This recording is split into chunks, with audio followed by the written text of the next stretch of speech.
ఇంకా ప్రభావతి అయితే బాలు పెట్టిన ఫిట్టింగ్కి అయితే ఇంకా రోహిణి ఇంకా నేను ఏం చేయాలా ఇప్పుడు కానీ మా ఇంట్లో నుంచి ఎవరో ఒకరు రాకపోతే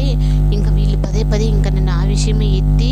టార్చర్ పెట్టేలా ఉన్నాడు ఆ బాలు అని చెప్పని ఇంకా మేడ మీదకి అయితే వెళ్ళి చాలా బాధపడుతూ ఉంటుంది. ఇంకా దానికి తోడు ప్రభావతి కూడా ఇది వచ్చి అమ్మ బాలు అన్న మాటలు ఏం పట్టించుకోకుండా మీ నాన్నని ఒకసారైనా వచ్చిపోమ్మని చెప్పమ్మా, లేదంటే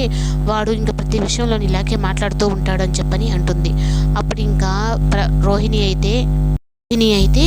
ఇంకా నేను ఇలా మేనేజ్ చేయాలి ఆంటీ, మా నాన్న నాకు తెలియకుండా రెండో పెళ్లి చేసుకున్నాడు, అందుకే నేను తనతో తెగదింపులు తెంచుకొని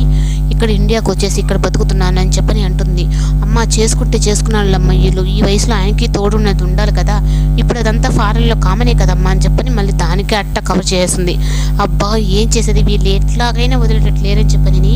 ఇంకా తన ఫ్రెండ్ ద్వారా అయితే ఒక నాటకాల మనిషిని అయితే చూసి మాణిక్యరావుని తన్ని ఒక నాటకంగా తండ్రి పాత్రలో పోషించాలని చెప్పని అనడంతో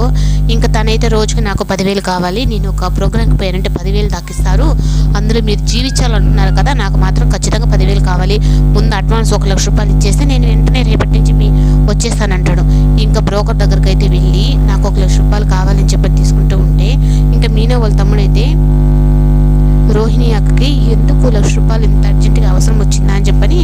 తను ఆలోచిస్తూ ఉంటాడు. ఇంకా బాలు అయితే మీనా తన చెల్లెల విషయంలో ఏది లేకుండా తనంతా బాగా చేసినందుకు తను చాలా మెచ్చుకొని తనకైతే ఒక గిఫ్ట్ అయితే తీసుకొస్తాడు. రేపు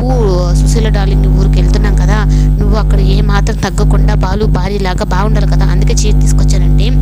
ఇంకా భార్య మనసు తెలుసుకున్న వాడే భర్త అవుతాడని చెప్పని ఇంకా అనడంతో ఇంకా మీనాకైతే బాలు మీద చాలా ఇష్టం వచ్చేసి